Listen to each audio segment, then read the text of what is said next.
जय हिंद दोस्तों, market studies and analysis में आपका बहुत बहुत स्वागत है। मैं हूं आपका दोस्त कपिल रस्तोगी और अभी हम बात कर रहे हैं यस बैंक लिमिटेड के बारे में। ये सबसे चर्चा में रहने वाला बैंक है और कोई ना कोई डिस्कशन, कोई ना कोई न्यूज़ जो है वो इसके बारे में आती रहती है। जो इंट्राडे ट्रेडर्स हैं वो इसमें काफ़ी इसके अंदर मूवमेंट से जुड़े रहते हैं। ये एक वॉल्यूम में ट्रेड होने वाला शेयर है और ये शेयर गिरता जा रहा है। अगर हम देखें तो ये शेयर काफी समय से अब हमें गिरता हुआ नजर आ रहा है। तो क्या अब इस शेयर में कोई कमाने का मौका हमें निकल कर आता है? तो आज हम लोग इसी बारे में डिस्कस करेंगे, इसी पर्टिकुलर चीज को डिस्कस करेंगे। उससे पहले हम मार्केट की पोजीशन देख लेते हैं। तो जो मार्केट के सेंटिमेंट्स बिगड़े हुए हैं, जो कोरोना का नया स्ट्रेन आया है जिसकी वजह से मार्केट में पैनिक सेलिंग दिखाई दे रही है। जो FIIs FPIs की बिकवाली देख रहे हैं, जो DIIs ने 19 फरवरी को जो 1200 करोड़ के आसपास का यहाँ पर सेलिंग दिखाई थी और जो FII FPI के जो परचेजेस हैं, जो बाइंग है वो कम होती हुई दिखाई दी थी, जिसकी वजह से मार्केट में आप लोगों को एक डिक्लाइन दिखाई दे रहा है और वो डिक्लाइन माइट भी अभी 1 या 2 दिन और आप लोगों को आता हुआ दिखाई दे। तो ऐसे में हम लोगों को यस बैंक जैसे शेयर में इन्वेस्ट करना क्या फायदे का सौदा हो सकता है, आज हम लोग आगे बढ़कर इसी बारे में जो है बात करते हैं। तो अभी हम यस बैंक के चार्ट पर हैं और यस बैंक के चार्ट पर क्योंकि रिजल्ट से रिलेटेड बहुत सारी बातें आप लोगों ने ऑलरेडी देख ली है, आज मैं आप लोगों को चार्ट पर इसके इंपॉर्टेंट लेवल दिखा देता हूं और न्यूज डिस्कस करते हैं कि न्यूज क्या है। क्योंकि रिजल्ट इसके पीछे के 2 क्वार्टर के जो हैं वो प्रॉफिट में आए थे, बावजूद इसके ये शेयर गिरता जा रहा है। उसका रीजन कि इन्होंने फंड रेजिंग की बात की थी, उसका रीजन कि डिफरेंट जो वो ब्रोकर रिसर्च फर्म्स हैं उन्होंने इसकी रेटिंग जो है वो कम कर दी है। इस बैंक का जो मेन प्रॉब्लम निकल कर आता है वो इसकी एसेट बुक है।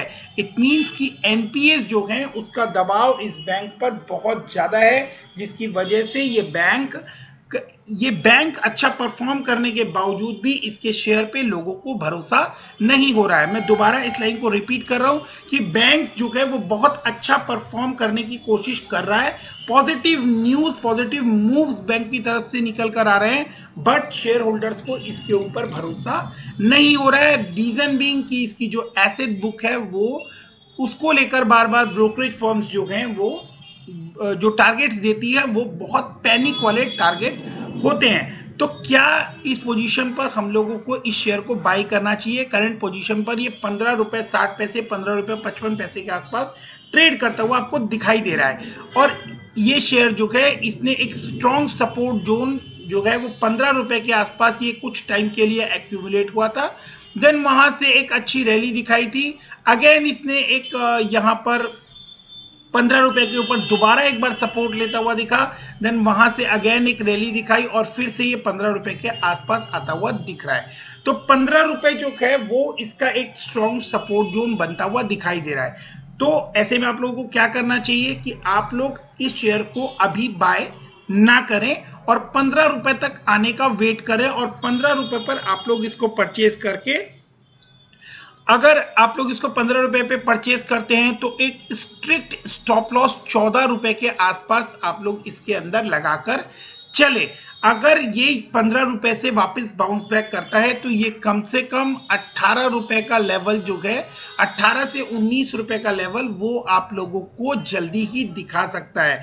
तो 15 रुपए से 18-19 रुपए का जो ट्रेड है वो उसका बेनिफिट आप लोग यहां पर ले सकते हैं। और अगर उसके बाद ये नेक्स्ट क्वार्टर के रिजल्ट आते तक की पोजीशन, अगर उसके बाद रिजल्ट अच्छे आते हैं और वापस NPAs को लेकर कोई रीस्ट्रक्चरिंग होती है और कोई अच्छी खबर आती है, जैसे कि पीछे आप लोगों ने न्यूज सुनी थी और मैंने भी वीडियो बनाकर आप लोगों को बताया था कि ARC को लेकर प्रशांत कुमार जी काफी पॉजिटिव नजर आ रहे हैं कि जो फॉरेन फर्म्स हैं वो ARC जो लाने जा रहे हैं उसके अंदर इन्वेस्टमेंट में बहुत कीन नजर आ रहे हैं। वो न्यूज भी मैं आप लोगों के साथ शेयर कर देता हूं यहां पर कि अगर आप देखें तो यहां लिखा हुआ है कि yes bank CEO says foreign firms keen to invest in proposed assets reconstruction arm. तो ये वो रीजन है जिसकी वजह से आने वाले टाइम में थोड़ा और टाइम जाने के बाद आप लोगों को ये शेयर माइट भी एक यहां से उछाल लेता हुआ दिखे। तो ₹1 के स्टॉप लॉस के साथ आप लोग इसके अंदर काम कर सकते हैं और यहां पर डाउन साइड बहुत कम नजर आता है, लेकिन अप साइड जो है उसकी चांसेस बनती है वो यहां से ₹5 और अगर ₹15 का शेयर ₹5 तक की जंप दिखा देता है और यहां से ये 18-19 के आसपास कहीं आप लोगों को ले जाता है तो आप लोग समझ सकते हैं कि आप लोगों को 30% के आसपास का रिटर्न जो है वो बहुत जल्दी ये शेयर बनाकर दे सकता है। तो मेरा पॉइंट ये है कि शॉर्ट टर्म के लिए अगर आप लोग इन्वेस्ट करना चाहें तो आप लोग किस तरह से इसके अंदर बने रह सकते हैं। जो लोग लॉन्ग टर्म के लिए इसके साथ जुड़े रहना चाहते हैं या जो जुड़े हुए हैं वो लोग भी ₹14 के ऊपर अपना एक स्टॉप लॉस, ऐसा मेरा ओपिनियन है कि चाहे तो लगा सकते हैं, अदरवाइज वो अपनी स्टडीज करके अपने फाइनेंशियल एडवाइजर से बात कर जैसा सूटेबल समझे वैसा कर सकते हैं। बट ₹14 का जो लेवल है अगर वो ये शेयर तोड़ता है तो उसके बाद इसमें आप लोगों को टाइम बीइंग के लिए काफी भारी गिरावट देखने को मिल सकती है, क्योंकि ₹14 के लेवल के बाद जो इसका लेवल बन रहा है वो लेवल काफी नीचे के लेवल है। तो आप लोग ₹14 का स्टॉप लॉस लगाकर इसके अंदर काम कीजिए और अगर ₹15 पर आप लोगों को ये बाइंग करने का मौका मिलता है तो आप लोग इसको बाय कीजिए और ₹18-19 तक के रिटर्न आप लोगों को ये यहां पर दे सकता है। अगर उसके आगे ये वॉल्यूम्स के साथ ट्रेड करता हुआ बढ़ता है और एनपीए रीस्ट्रक्चरिंग से रिलेटेड और बाकी जो भी न्यूज यस बैंक से रिलेटेड आ रही है उस न्यूज का इसके ऊपर कोई भी इंपैक्ट पड़ता हुआ कम एटलीस्ट मुझे नजर नहीं आता, क्योंकि बहुत सारी अच्छी खबर, जैसे इन्होंने एफडी के ऊपर इंटरेस्ट बढ़ा दिए थे सीनियर सिटीजन के लिए, जैसे कि इन्होंने एक वेलनेस कार्ड स्टार्ट किया था और बहुत सारी ऐसी न्यूज है, जैसे कि पीछे प्रशांत कुमार जी ने ये स्टेटमेंट दी थी कि इनके जो एनपीए हैं वो रिकवर हो रहे हैं काफी हद तक। 3,000 करोड़ कंपनी ने रिकवर कर लिए हैं, 5,000 करोड़ का टारगेट है। तो सारी जो न्यूज है वो उस न्यूज का, अच्छी न्यूज का इंपैक्ट इस शेयर पर आता हुआ दिखाई नहीं दिया, उसके बावजूद ये शेयर गिरता हुआ हमें नजर आ रहा है। उसका रीजन कि अभी भी लोगों को इसकी एसेट बुक के ऊपर यकीन नहीं है और डेफिनेटली वो एक रिस्क वाला मैटर है। तो अगर हमें इमोशनली किसी शेयर के साथ अटैच नहीं होना है, अगर यहां पे हमें एक कमाई का मौका मिल रहा है तो डेफिनेटली हमें उस कमाई के मौके को देखना चाहिए। मार्केट की कंडीशन जो है वो करेक्ट नहीं है, तो ऐसे में अगर आपको मौका मिलता है तो डेफिनेटली आप उसके साथ जा सकते हैं। दोस्तों, अगर अभी भी हम ध्यान दें तो हम देखेंगे कि जो 22 फरवरी को क्वांटिटी ट्रेड हुई है उस क्वांटिटी में भी 45% के आसपास डिलीवरी उठाई गई है। इट मींस कि जो लॉन्ग टर्म प्रोस्पेक्टिव रख के इस बैंक के साथ जुड़े हुए हैं, आपके दिमाग में ये बात जरूर आएगी कि इतनी बुरी तरह से गिरते हुए शेयर में, जिस शेयर में कोई गुड न्यूज़ निकल कर नहीं आ रही है, जो कि इस समय एक बहुत बुरे दौर से गुजर रहा है, जिसके बारे में खुद प्रशांत कुमार जी ने भी ये कहा कि जो कोरोना का पीरियड है हम लोग उससे बाहर आने की कोशिश कर रहे हैं, डेफिनेटली उसका इम्पैक्ट जो है वो बैंक पर पड़ा है। आने वाले टाइम में उनके क्लियर करने के बावजूद भी कि बैंक की जो फंडिंग है वो बैंक को आगे की ग्रोथ के लिए चाहिए, रूटीन काम के लिए उनको फंडिंग की रिक्वायरमेंट नहीं है। इसके बावजूद भी मार्केट ने इन सभी कमेंट्रीज को, इन सभी बयानों को पॉजिटिव नहीं लिया और इस शेयर में गिरावट का दौर जारी है।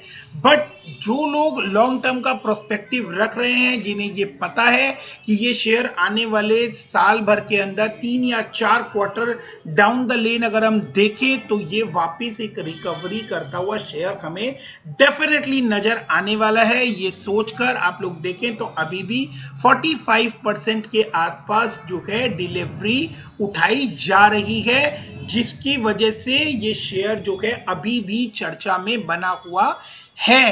तो आगे आप लोग अपने आप ही इस बात को पढ़िए, समझिए और डिसाइड कीजिए कि क्या आप लोगों को इस शेयर के साथ शॉर्ट टर्म के लिए जुड़े रहना है या लॉन्ग टर्म के लिए जुड़े रहना है। अगर आप इस शेयर के साथ शॉर्ट टर्म के लिए जुड़े रहते हैं तो मैंने आप लोगों को बताया कि आप लोग इस शेयर में अभी भी स्टिल जो है वो 30% की रिटर्न बनाने की चांसेस यहां पर आप लोगों को मैंने दिखा दी है। वो चांसेस यहां पर बनती है कि अगर आप 14 रुपए का स्टॉप लॉस लगाकर काम करें तो ये 20 रुपए तक एक बार ट्रेवल करेगा, वहां पर आप यहां आप लोग बाई करके वहां पर आप लोग एग्जिट कर सकते हैं। अदरवाइज अगर आप लॉन्ग टर्म के लिए इस शेयर को यहां पर उठाकर रखना चाहते हैं तो भी आप इस पॉइंट को पूरे नजर में गौर बनाकर रख सकते हैं कि आज भी इस शेयर में 45% की डिलीवरी उठाई जा रही है।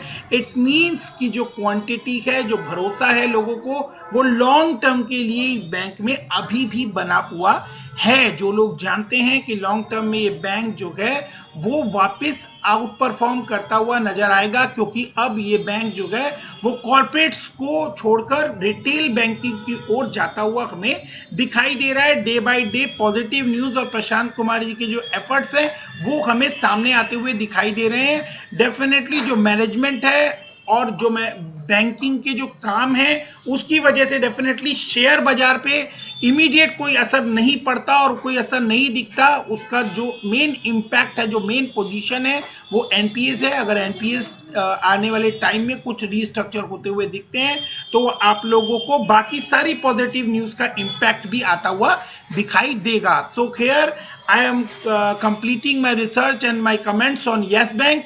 So if you want any discussion, you can come on comment section. We can have a healthy discussion. So keep investing, stay safe. Thank you. Bye bye friends.